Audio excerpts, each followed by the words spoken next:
तो बच्चों, हमारा पहला चैप्टर है शैक्षिक विचारधारा का विकास। भारतीय शैक्षिक विचारधारा का विकास, ये हमारी प्रथम इकाई है जिसको हम आज पढ़ेंगे। इसके हमारे 3 भाग हैं। शैक्षिक विचारधारा को हम भारतीय शैक्षिक विचारधारा को हम 3 भागों में बांट सकते हैं: प्राचीन कालीन शिक्षा, मध्यकालीन शिक्षा और आधुनिक कालीन शिक्षा। हमारी प्राचीन कालीन शिक्षा भारतीय प्राचीन काल की शिक्षा है, जिसमें कि ये हमारे विश्व की बहुत ही उपयोगी धरोहर है, जिसका प्रमाण हम मोहनजोदड़ो और हड़प्पा की संस्कृति में देख सकते हैं। आप सभी जानते होंगे कि ये दोनों सभ्यताएं अपने समय में बहुत ही उन्नत थीं। लोथल, कालीबंगा, वहाँ तक फैला हुआ मोहनजोदड़ो और हड़प्पा संस्कृति का जो विस्तार था, उसकी उन्नत अवस्था, उसका आर्किटेक्चर, उसकी सारी चीज़ें हमें ये बताती हैं कि वो अपने आप में एक बहुत समुन्नत सभ्यता थी उस समय की। वो हमारी प्राचीन कालीन सभ्यता ही थी और वो बताती है कि उस समय हमारा ज्ञान का स्तर कितना ऊंचा था। लगभग 5000 वर्षों से भी अधिक प्राचीन है हमारी ये शैक्षिक विचारधारा प्राचीन कालीन। उस समय शिक्षा को मोक्ष प्राप्ति का साधन माना जाता था। अभी जब आप आगे प्राचीन कालीन शिक्षा के दोनों भागों को पढ़ेंगे तो आप इसको और अच्छे से समझ पाएंगे कि कैसे शिक्षा मोक्ष प्राप्ति का साधन थी। अब आप ये कहेंगे कि हम इसको क्यों पढ़ रहे हैं। हर टॉपिक को पढ़ने का अपना एक सिलेबस में वो क्यों शामिल है, इसका अपना एक मकसद होता है। यहाँ पर इसका लक्ष्य ये है कि प्राचीन भारतीय गौरवशाली इतिहास को समझने के लिए भी हमें प्राचीन भारतीय प्राचीन कालीन शिक्षा को पढ़ना जरूरी है। दूसरा, वर्तमान के अध्ययन के लिए अतीत को समझना आवश्यक है। कहते हैं कि आप एक बड़ी इमारत को अच्छा तभी बना सकते हैं जब उसकी बुनियाद मजबूत हो। तो आप कोई भी स्कीम आज बनाते हैं, कोई भी योजना बनाते हैं, उसके लिए आपको जरूरी है आप ये जानें कि प्राचीन काल में इस पर क्या हुआ है, कैसा था कि हम आज यहाँ हैं। और इसीलिए आगे की योजना को बनाने के लिए, उसको समझने के लिए, वर्तमान को समझने के लिए, भविष्य को बनाने के लिए अतीत का अध्ययन जरूरी होता है।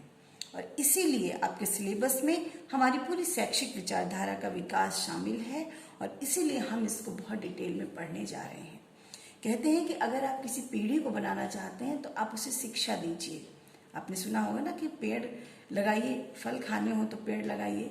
उसी तरह अगर आपको अगली पीढ़ी को सिखाना है, आपको ये जानना है कि हमारे देश को कल कौन चलाएगा, तो कौन चलाता है? विद्यार्थी चलाते हैं। जो आज के बच्चे हैं कल के नागरिक हैं। हम उन्हें कैसा बनाएंगे, ये इस पर निर्भर करता है कि हम उन्हें क्या सिखा रहे हैं और वो कल जाकर हमारे देश का कैसे नेतृत्व करेंगे। आज के बच्चे कल के नेता हैं, कल के देश के कर्णधार हैं। तो इसलिए अब वर्तमान को समझने के लिए हमें अतीत का अध्ययन करना पड़ता है और वो आवश्यक है। जब तक हम ये न जानें कि हमारा इतिहास क्या था, हम भविष्य को फ्रेम नहीं कर सकते, भविष्य का निर्माण नहीं कर सकते। वापस आते हैं हम अपने टॉपिक पर कि प्राचीन कालीन शिक्षा हमारी 2 भागों में विभाजित थी, एक वैदिक कालीन शिक्षा और दूसरी बौद्धकालीन शिक्षा।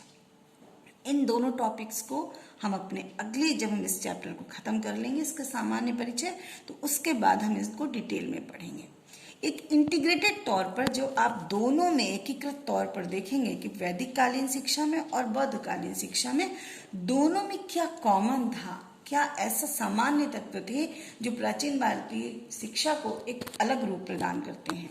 तो सबसे पहले हम जानेंगे कि उसकी विशेषताएं क्या थी। पहली विशेषता थी राज्य नियंत्रण से मुक्त, यानी जो शिक्षा थी प्राचीन कालीन भारतीय शिक्षा, वो राजा के नियंत्रण से मुक्त थी। राजा का शिक्षा पर कोई अधिकार नहीं था, वो उस पर कोई नियंत्रण नहीं कर सकता था कि शिक्षा क्या देनी है, कैसे देनी है, क्या व्यवस्था होगी, उसको उससे कोई मतलब नहीं था। शिक्षा संपूर्णतया एक अलग विषय थी, राजा का कोई अंकुश नहीं था। चाहे राजा अत्याचारी हो, कुछ भी हो, वो प्रजातांत्रिक हो सकता है, वो अध्यक्षात्मक शासन प्रणाली हो सकती है, लेकिन राजा से शिक्षा बहुत दूर थी, राज्य के नियंत्रण से शिक्षा मुक्त थी।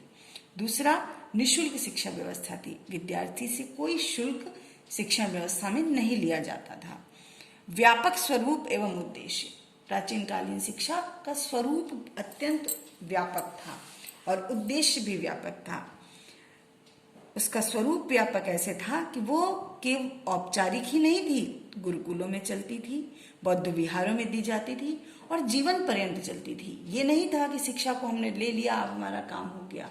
वैसे भी पिछली बार आप पढ़ चुके हैं कि शिक्षा एक अनंत प्रक्रिया है जो जन्म से लेकर मृत्यु तक चलती है। बच्चा जब से जन्म लेता है और जब तक उसका अंत नहीं हो जाता तब तक व्यक्ति सीखता रहता है।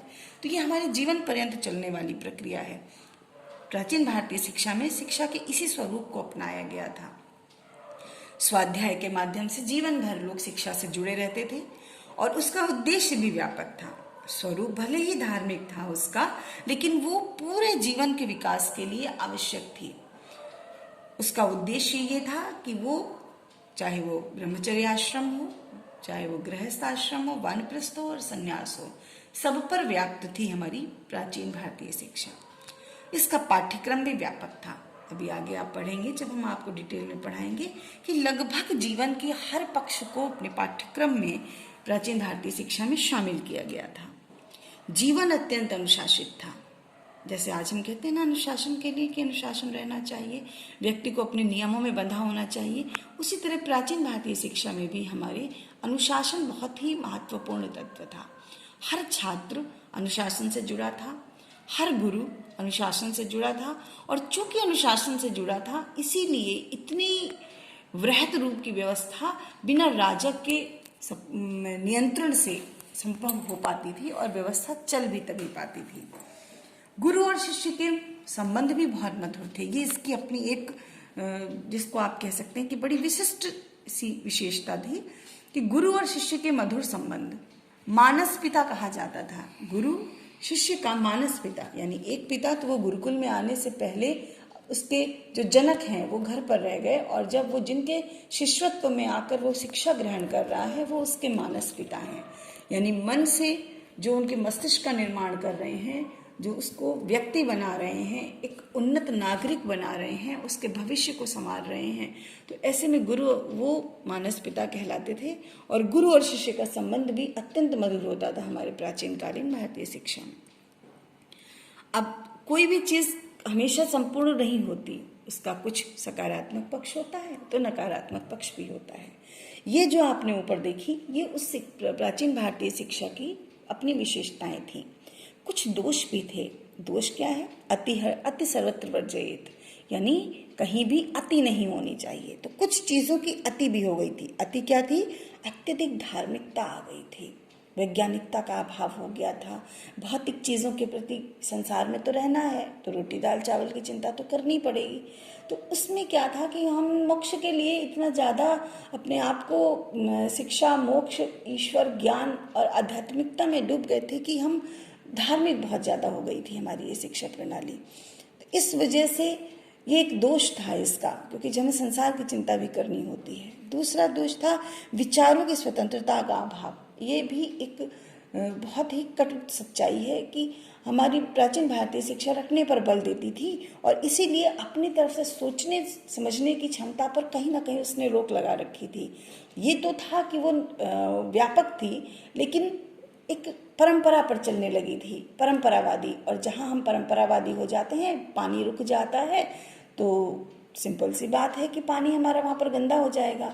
तो प्रवाह की थोड़ी सी कमी थी, क्योंकि विचार स्वतंत्रता का अभाव था। विचारों को स्वतंत्र रूप से न तो व्यक्त करने की उस समय पर छूट नहीं थी। जो चलती हुई परंपराएं हैं उन्हीं पर चलना था। एक इसका दोष था ये। अगला था हस्त कार्य की उपेक्षा। अब सभी पढ़ने लग जाएंगे तो लेबर कौन करेगा, काम कौन करेगा? और जीवन मात्र ज्ञान से नहीं चल सकता, मात्र किताबों से नहीं चल सकता। जीवन को चलने के लिए हाथों से भी काम करना है और दिमाग से भी काम करना है। तो हमारी प्राचीन कालीन शिक्षा में धीमे धीमे समय के साथ ये दोष आ गया था कि हर व्यक्ति ये सोचता था कि मैं सुप्रीम हो जाऊं, मैं सर्वोच्च हो जाऊं, मैं मस्तिष्क के काम करूं, मैं पढ़ूं लिखूं, सब कुछ करूं, पर हस्त कार्य कौन करेगा? तो हस्त कार्यों की उपेक्षा हो गई थी। हस्त कार्यों से आप कह सकते हैं कि सामान्य कार्य जो समाज के लिए जरूरी होते हैं, जीवन यापन के लिए जरूरी होते हैं, हाथ से किए जाने वाले शारीरिक श्रम के कार्य, उनके प्रति उपेक्षा थी इस शिक्षा प्रणाली में। और फिर स्त्री शिक्षा की उपेक्षा। स्त्रियों को उस समय केवल कुछ कुलीन वर्ग की स्त्रियों को ये अधिकार था कि वो शिक्षा प्राप्त करें और उन तक पहुंच थी उसकी। एक आम स्त्री की शिक्षा तक कोई पहुंच नहीं थी। तो ये एक इसका बहुत बड़ा आप ये कह सकते हैं कि दोष था। तो ये कुछ प्रमुख दोष प्राचीन भारतीय शिक्षा प्रणाली के थे जिनको मैंने आपको संक्षिप्त में बताया। इस वीडियो के अपलोड होने के बाद मैं आपको इससे संबंधित कुछ प्रश्न दूंगी जिनको आप बहुत ही वस्तुनिष्ठ तरीके से, चूंकि आज आपका प्रथम दिन है, आप बहुत ज़्यादा इसके प्रति समायोजित नहीं हैं, तो आप उसको एडजस्ट कीजिए अपने आप को। और जो बहुत छोटे छोटे से प्रश्न हैं उनका बहुत छोटा छोटा सिंपल सा आंसर लिखकर आप मुझे इस पर फीडबैक के तौर पर भेज दीजिए ताकि मैं ये जान सकूँ कि आपने उसको पढ़ा है।